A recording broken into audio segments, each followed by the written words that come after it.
বন্ধুরা, আজ আমি তোমাদের দেখাবো নদীর জাদু। তুমি কি জানো একটি ছোট নদী পাহাড়কে কেটে উপত্যকা তৈরি করতে পারে?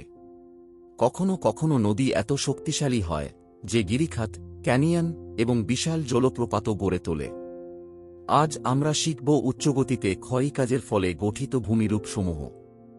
এই ক্লাসে তুমি জানতে পারবে পাহাড়ি অঞ্চলে নদী কিভাবে আই এবং ভি আকৃতির উপত্যকা গঠন করে, গিরিখাত এবং ক্যানিয়ন কিভাবে তৈরি হয় এবং এগুলোর বৈশিষ্ট্য, নদী কিভাবে শৃঙ্খলিত শৈলশিরা, খরস্রোত, জলপ্রপাত, প্রপাতকূপ এবং মন্থকূপ তৈরি করে। এই ভূ-আকৃতিগুলো পৃথিবীতে কোথায় দেখা যায়, উদাহরণসহ।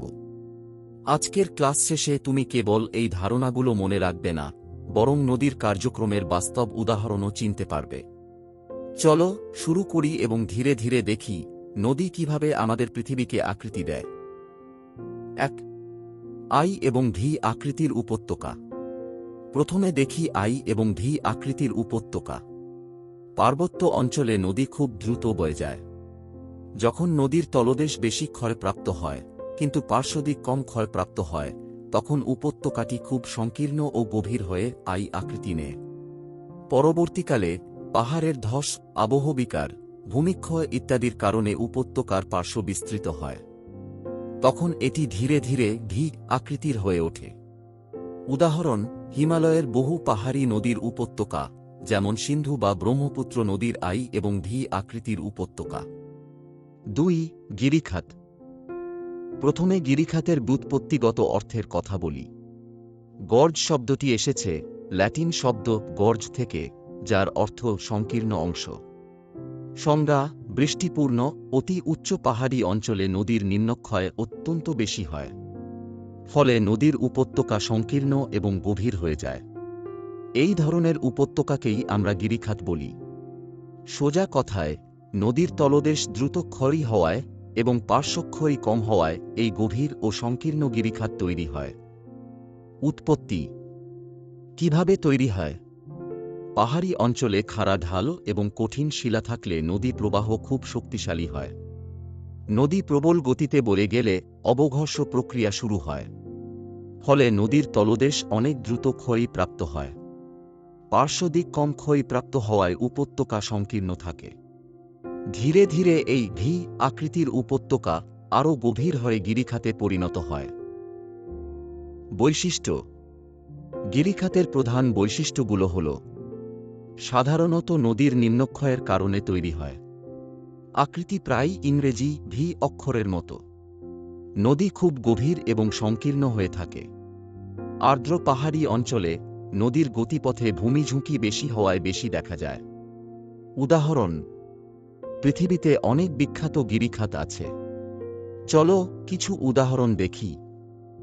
দক্ষিণ আমেরিকার পেরুর কলকা নদীর এল কানন দ্যাকোলকা পৃথিবীর গভীরতম গিরিখাত, ৩,২৭০ মিটার।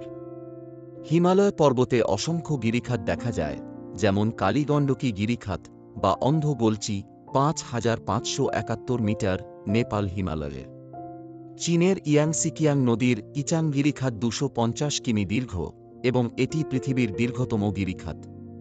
3. ক্যানিয়ন। প্রথমে ক্যানিয়নের ব্যুৎপত্তিগত অর্থের কথা বলি। ক্যানিয়ন শব্দটি এসেছে স্পেনীয় শব্দ ক্যানন থেকে, যার অর্থ টিউব বা নল। যেখানে নদী এত গভীরভাবে উপত্যকা খোঁড়ে, সেখানে দেখলে মনে হয় যেন নদী একটি বড় নলের মতো পাহাড় কেটে গেছে। এজন্যই নামকরণ করা হয়েছে ক্যানিয়ন। সংজ্ঞা: শুষ্ক পার্বত্য অঞ্চলে যেখানে নদী উপত্যকা আই আকৃতির এবং অত্যন্ত গভীর ও সংকীর্ণ, সেই উপত্যকাকেই আমরা ক্যানিয়ন বলি। সহজভাবে বলতে গেলে ক্যানিয়ন হল দীর্ঘ, সংকীর্ণ, গভীর নদী উপত্যকা, যা প্রায় নলের মতো দেখতে। উৎপত্তি: ক্যানিয়ন কিভাবে তৈরি হয়? শুষ্ক অঞ্চলের নদী সাধারণত নরম পাললিক শিলায়ের উপর দিয়ে বয়ে যায়। বৃষ্টির অভাবে পার্শ্বক্ষয় এবং ধস খুব কম হয়। কিন্তু নদীর তীব্র নিম্নক্ষয় উপত্যকাকে গভীর এবং সংকীর্ণ করে। এর ফলে তৈরি হয় আই আকৃতির গভীর ক্যানিয়ন। এখানে মনে রাখার বিষয়, শুষ্ক অঞ্চল এবং তীব্র নিম্নক্ষয় ক্যানিয়নের মূল কারণ। বৈশিষ্ট্য: ক্যানিয়নের বৈশিষ্ট্যগুলো হল: পার খুব খাড়া এবং কঠিন শিলার মতো শক্ত। ইংরেজি আই অক্ষরের মতো দেখতে।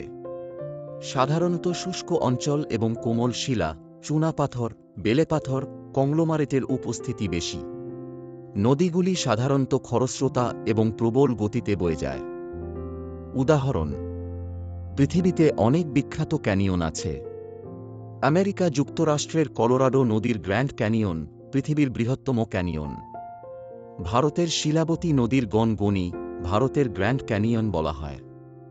চীনের ইয়ারলু সাংপো নদীর সাংপো ক্যানিয়ন পৃথিবীর গভীরতম ৫,৫০০ মিটার। যুক্তরাষ্ট্রের কলোরাডো নদীর গ্র্যান্ড ক্যানিয়ন দৈর্ঘ্য ৪৮৩ কিমি, প্রস্থ ১২ কিমি, গভীরতা ১.৬১ কিমি। দেখো কত বিশাল এবং আশ্চর্যজনক ক্যানিয়ন রয়েছে।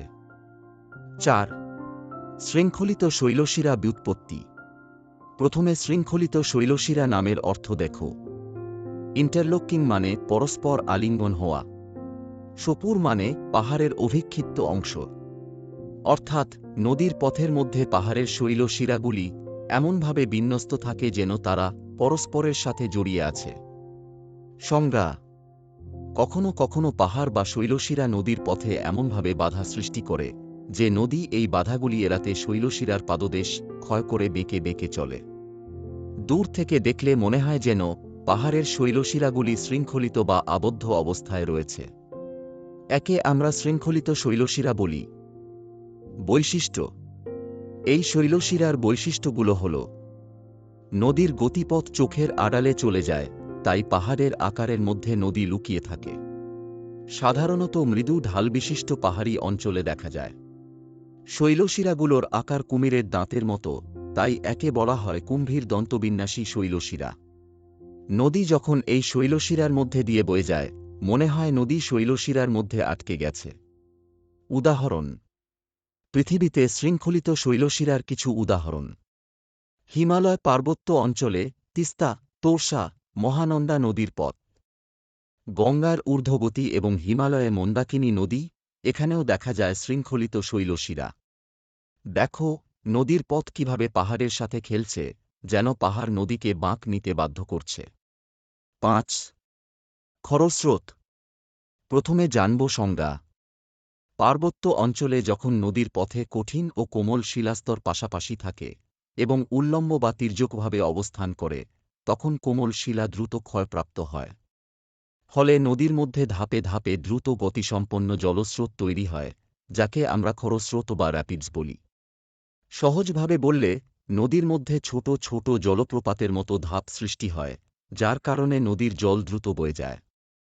বৈশিষ্ট্য: খরস্রোতের বৈশিষ্ট্যগুলো হল: নদীর তলদেশে শক্ত ও নরম শিলাস্তর একটির পর একটি অবস্থান করলে অসম ক্ষয়ের কারণে ছোট ছোট ধাপ তৈরি হয়। এই ধাপে জল দ্রুত নেমে আসে, ফলে নদীর প্রবাহের গতি বৃদ্ধি পায়। খরস্রোত সাধারণত পার্বত্য বা পাহাড়ি অঞ্চলে দেখা যায়। নদীর এই খরস্রোতেই কখনো কখনো অ্যাডভেঞ্চার স্পোর্টস বা রাফটিংয়ের জন্য আদর্শ স্থান হয়ে ওঠে। উদাহরণ: পৃথিবীতে কিছু বিখ্যাত খরস্রোত। আফ্রিকায় নীল নদের গতিপথে খার্টুম থেকে আসোয়ান পর্যন্ত ৬টি খরস্রোত আছে। আফ্রিকার জাইরে নদীর লিভিংস্টোন জলপ্রপাত ৩২টি খরস্রোত সৃষ্টি করে ২৭০ ফুট নিচে নেমে এসেছে। হিমালয়ে অলকানন্দা, ভাগীরথী, মন্দাকিনী প্রভৃতি নদীতে খরস্রোত গড়ে উঠেছে। কঙ্গো নদীর এরূপ ৩২টি র্যাপিডকে একত্রে লিভিংস্টোন জলপ্রপাত বলে। অলকানন্দা, ভাগীরথী ও মন্দাকিনী নদীতে দেখা যায়। দেখো নদীর প্রবাহ কত প্রাণবন্ত এবং শক্তিশালী। ৬. জলপ্রপাত। প্রথমে জানব সংজ্ঞা। সংজ্ঞা: নদীর গতিপথ বা ঢাল হঠাৎ খাড়াভাবে নেমে গেলে জলরাশি প্রবল বেগে ঢালের উঁচু অংশ থেকে নিচে সরাসরি পতিত হলে তাকে জলপ্রপাত বলে। উদাহরণস্বরূপ: ভারতের কর্ণাটকে ভারাহি নদীর কুঞ্চি কল জলপ্রপাত ভারতের সর্বোচ্চ জলপ্রপাত, যার উচ্চতা ৪৫৫ মিটার। ভেনেজুয়েলার সাল্টো অ্যাঞ্জেল জলপ্রপাত বিশ্বের সর্বোচ্চ জলপ্রপাত, যার উচ্চতা ৯৭৯ মিটার। ব্রাজিলে ইগুজাজু জলপ্রপাত বিশ্বের বিস্তৃততম জলপ্রপাত, যার প্রস্থ ২.৭ কিলোমিটার। ৭. প্রপাতকূপ। প্রথমে জানব সংজ্ঞা। সংজ্ঞা: জলের প্রবল স্রোত যখন উপরের থেকে নিচে পড়ে, তখন তার নিচে জলঘূর্ণি ও প্রবল আঘাত তৈরি হয়। এই আঘাত শিলার মধ্যে গোলাকার গর্ত বা কূপ সৃষ্টি করে। এই কূপকে প্রপাতকূপ বা প্লাঞ্জ পুল বলা হয়। প্রপাতকূপের বৈশিষ্ট্যগুলো হল: ১. এর আয়তন ও গভীরতা নির্ভর করে জলপ্রপাতের উচ্চতা, জলের পরিমাণ ও বাহিত জলের সঙ্গে শিলাখণ্ডের পরিমাণের ওপর। ২. জলস্রোত এবং শিলাখণ্ডের আঘাতজনিত কারণে এই কূপ তৈরি হয়। ৩. শুষ্ক ঋতুতে যখন নদীতে জলের পরিমাণ কম থাকে, তখনই প্রপাতকূপটি স্পষ্টভাবে দৃশ্যমান হয়। উদাহরণ: নায়াগ্রা জলপ্রপাতে ও সুবর্ণরেখা নদীর হুডু জলপ্রপাতে প্রপাতকূপ দেখা যায়। চেরাপুঞ্জি নিকট নহকালিকাই জলপ্রপাতের উদাহরণ। মধ্যপ্রদেশের পাঁচমারিতে লিটলো ফলের নিচে প্রপাতকূপ সৃষ্টি হয়েছে। ৮. মন্থকূপ। প্রথমে জানব সংজ্ঞা। পার্বত্য অঞ্চলে নদীর প্রবাহের ফলে বড় বড় পাথর ও নদীখাতের সংঘর্ষে মাঝে মাঝে তলদেশে গর্ত তৈরি হয়। এই গর্তগুলো ধীরে ধীরে বড় হয়ে ওঠে, কারণ নদীর স্রোত পাথরের সঙ্গে ঘুরতে ঘুরতে ক্ষয় সৃষ্টি করে এবং জলচক্রের আকারে গর্তটিকে আরও গভীর করে তোলে। এই প্রক্রিয়াকে মন্থকূপ বলা হয়। বৈশিষ্ট্য: মন্থকূপের কিছু গুরুত্বপূর্ণ বৈশিষ্ট্য। এটি অবঘর্ষ এবং বুদবুদ প্রক্রিয়ার মাধ্যমে তৈরি হয়। এর পরিধি কয়েক সেন্টিমিটার থেকে কয়েক মিটার পর্যন্ত হতে পারে। যখন অনেক পটহোল একসাথে গঠিত হয়, তাকে বলা হয় পটহোল কলোনি। এক কথায়, ছোট গর্ত থেকে শুরু করে এটি নদীর তলদেশকে গভীর করে তোলে। উদাহরণ: ভারতে কিছু বিখ্যাত মন্থকূপের উদাহরণ: ঘাটশিলার কাছে সুবর্ণরেখা নদী, জব্বলপুরের পূর্ব দিকে গৌরী নদী, ঝাড়খণ্ডে সরাইকেল্লার খড়কাই নদী এবং তিস্তা নদীর পার্বত্য প্রবাহ। এই ধরনের আরও মজার এবং শিক্ষামূলক ভিডিও পেতে সাবস্ক্রাইব করো, লাইক দাও এবং বন্ধুদের সাথে শেয়ার করো। নতুন ভূগোলের রহস্য শিখতে আমরা আবার দেখা করব।